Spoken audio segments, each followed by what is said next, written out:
যারা রোমান রেঞ্জের রিটার্নের জন্য অপেক্ষা করছিলেন তাদের জন্য খুব সুখবর নিয়ে এসেছি। রোমান রেঞ্জের রিটার্ন ডাব্লিউডাব্লিউই অফিসিয়ালি কনফার্ম করে দিয়েছে। 2025 সালের ক্রাউন জুয়েলের জন্য রোমান রেঞ্জকে কিন্তু অফিসিয়ালি কনফার্ম করে দিয়েছে। কিন্তু রোমান রেঞ্জ ক্রাউন জুয়েলের আগেই রতে ফিরে আসবেন, এসে খুব ভয়ঙ্কর আক্রমণ করবেন সেথ রোলিন্সের টিমের উপরে। Last time Roman range wrestle ফ্যালুজাতে আসার কথা থাকলেও রোমান রেঞ্জের নতুন মুভির শুটিংয়ের জন্য রোমান রেঞ্জ আসতে পারেনি।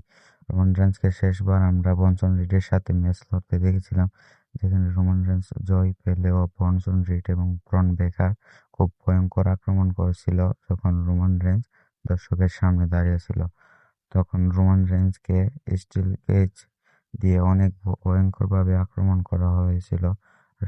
শেষ পর্যন্ত রোমান রেঞ্জকে স্টেজে করে হাসপাতালে নিয়ে যাওয়া হয়েছিল।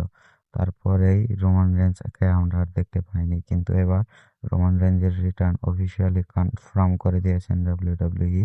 খুব শীঘ্রই রোমান রেঞ্জ ফিরে আসবেন, এসে সেথ রোলিন্সের দুই গুন্ডা ব্রনসন রিড এবং ব্রন বেকারের উপরে খুব ভয়ঙ্কর একটি আক্রমণ করবেন রোমান রেঞ্জ।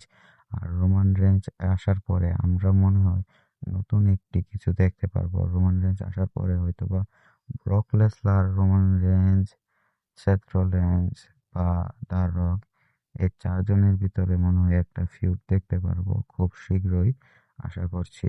তবে রোমান রেঞ্জের রিটার্ন অবশ্যই কনফার্ম করা হয়েছে। রোমান রেঞ্জের রিটার্ন ডাব্লিউডাব্লিউ কনফার্ম করে দিয়েছে। খুব শীঘ্রই আমরা রোমান রেঞ্জকে দেখতে পারবো। আগামী রতে রোমান রেঞ্জের রিটার্ন করবেন। ধন্যবাদ।